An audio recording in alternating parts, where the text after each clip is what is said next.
The two people have been arrested after police say they shot and killed a security guard in downtown Dallas. We hear from the victim's family next.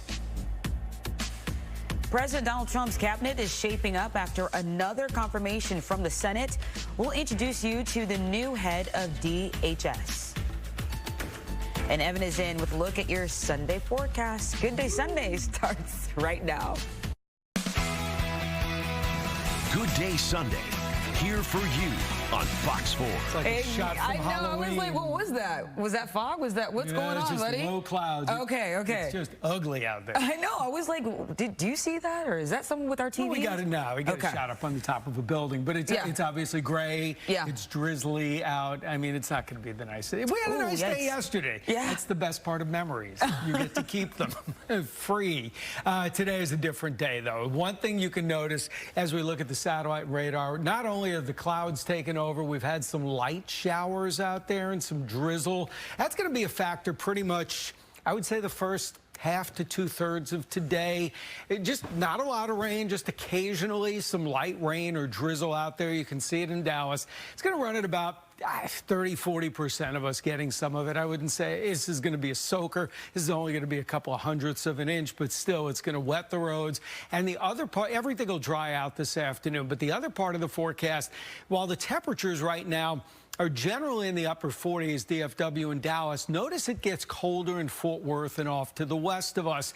We are behind a front over there. So it's going to be a struggle today. While it's 49 degrees this morning, once we get a north wind, I do think these temperatures, while they're steady towards noontime, generally in the 40s, we're going to see them come down this afternoon. We'll be in the mid-40s. Basically, just figure we're going to be in the 40s pretty much all day. As we get cooler, it should be drying out this afternoon. It sets us up for a pretty decent Monday here.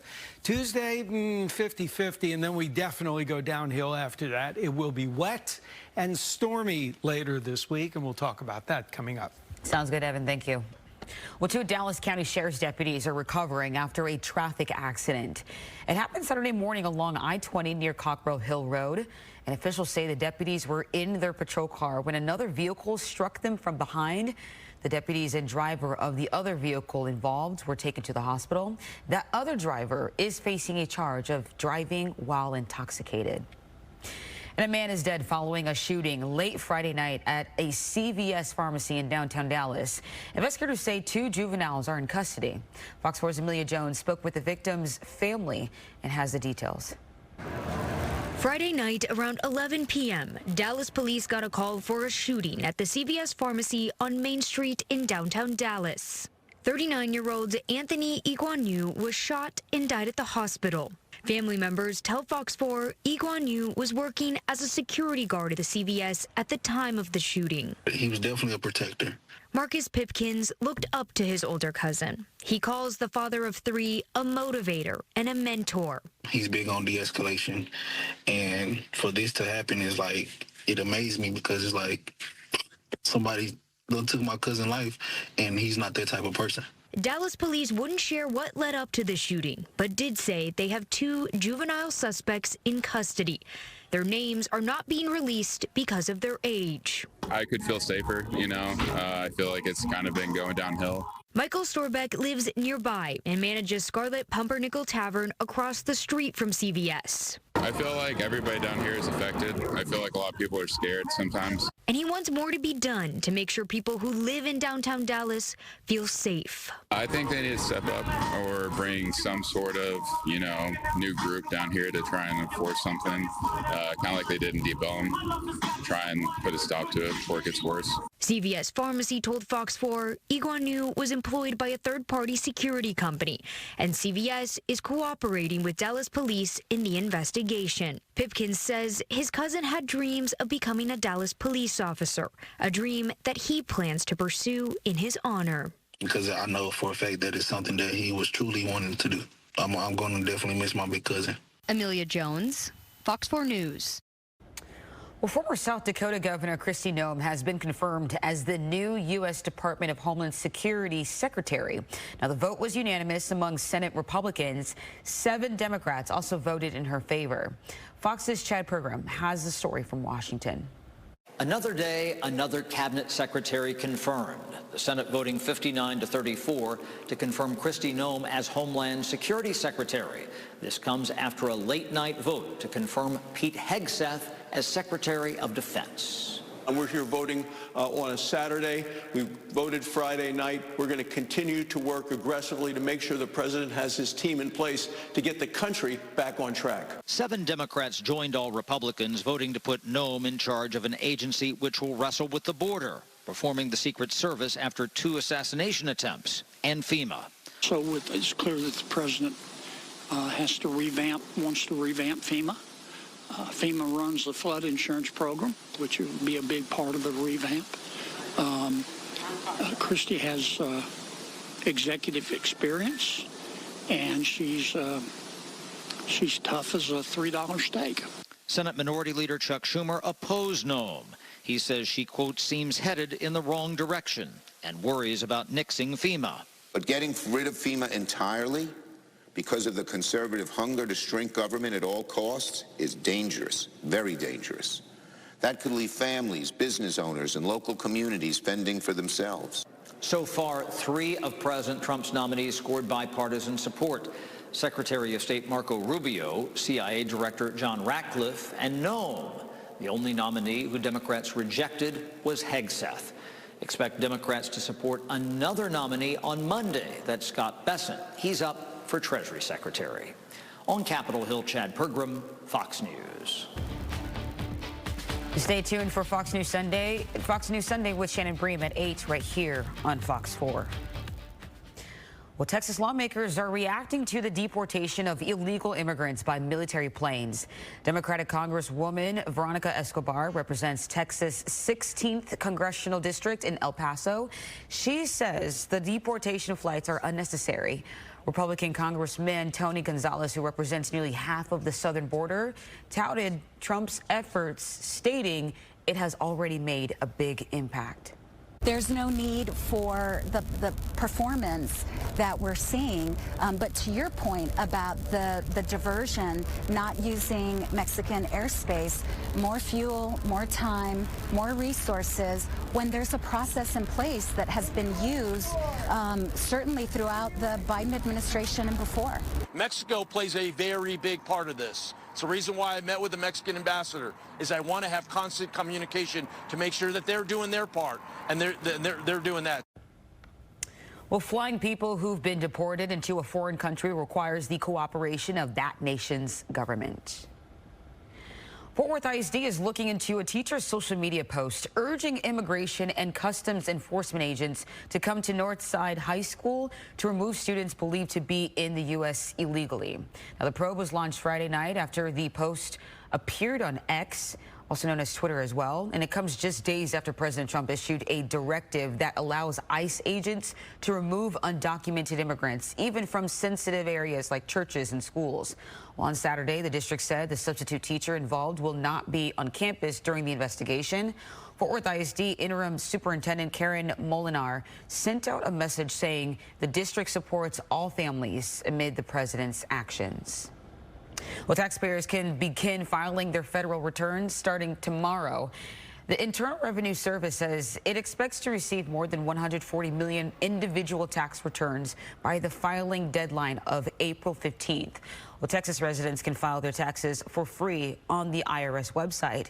Taxpayers getting a return should see their money within 3 weeks. Those who have their tax returns sent to them through direct deposit may get the money even sooner. All right, basketball fans in North Texas, we're treated to a rematch of the NBA Finals. We'll tell you if the shorthanded Mavericks were able to overcome the challenge of the reigning champion Celtics. And the Cowboys are preparing for the 2025 season, but most fans still have questions about the new head coach. Details coming up next.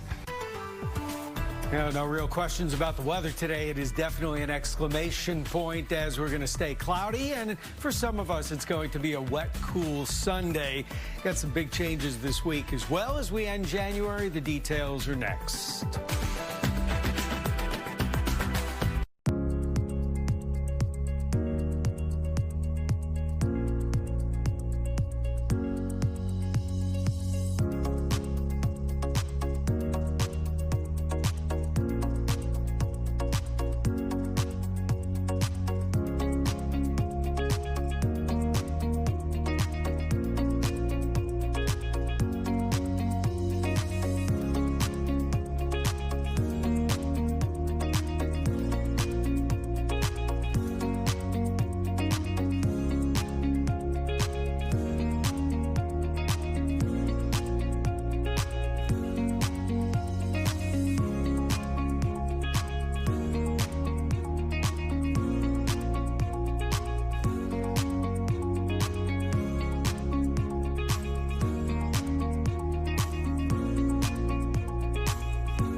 All right, new Cowboys head coach Brian Schottenheimer has reportedly begun the process of assembling his staff. So ESPN says the Cowboys are talking with Chris Banjo about becoming their special teams coordinator. But many fans and so-called NFL experts are still trying to figure out why Jerry Jones chose a career assistant coach to replace Mike McCarthy. Well, Schottenheimer is familiar with the roster and having been offensive coordinator for the past 2 seasons, he already has a good relationship with quarterback Dak Prescott. Fox Sports' Jeff Kolb says he is still surprised by the hiring of Schottenheimer, and he spoke to the Telegram's Mac Engel about how Jones will explain his decision. What does he say? How does he try and spin the hope back up? Because I think the reason why he's going to spin this is we found this guy right down our office hallway who's been a football lifer. He was around the kitchen table with his dad drawing up plays, and he understands the culture of a winning locker room, and he understands that he was born in it. Gosh darn it, they've got Dak Prescott. They've got one of the best wide receivers in the game. They just need the right guy, and they've got a tremendous coaching staff that they've built here with Coach Schottenheimer, and this thing's going to fly. All right, well, Brian Schottenheimer will be formally introduced as the new head coach tomorrow morning. In its conference championship Sunday, Philadelphia hosts Washington in the NFC title game. While in Kansas City, the Chiefs take on Buffalo, and the Chiefs are trying to advance to their 3rd straight Super Bowl, 4th in 5 years, by the way. Star quarterback Patrick Mahomes calls this the Chiefs' biggest challenge here. Mahomes says he knows he has to do more in order to win. Play to win. I mean, there'll be opportunities to run the football. They do a good job of spying the quarterback in certain situations. So you want to be able to use your feet, but at the same time work within the pocket, find guys down the field. But it's the AFC Championship game. You got to put it all on the line in order to win and try to get to the Super Bowl. And this is a great football team we're going up against. So I think all of us are going to go out there and give everything we have. All right, well, the NFC Championship game between the Eagles and Washington Commanders is on Fox 4. Our coverage of today's game in Philadelphia begins this morning at 11 o'clock. Okay, Evan. Yeah, weather's going to be a lot better there than it was. Really? In Philadelphia. I mean, last time they had the snow to play, yeah. and this time quiet day for both games weather-wise. Any predictions? Predictions? I know who. I don't care who wins the first game. I mean, Philly, Washington, fine. Okay. I mean, that's fine. Yeah, you know, that's fine. I'd like We're to fine. see. I mean, I'd like to see Washington in it. I'd like to see a new team in it. Yeah. I like their coach. The other game. Here, hold on. Personal foul. That was a personal foul. I almost touched you. Really? I see what you're saying. That. This guy is a jokester. I'm like, what? That. What is on me that people see? All eyes are going to be on the refs in that game. I can tell you. You that. think so? Oh, yes. Anyway, I just do weather. And ad-lib every once in a while. I can't work with him. I didn't really touch you, but still a personal foul. We are looking at cloudy skies this morning. Any football fan knows what that was. We are looking at 49 degrees over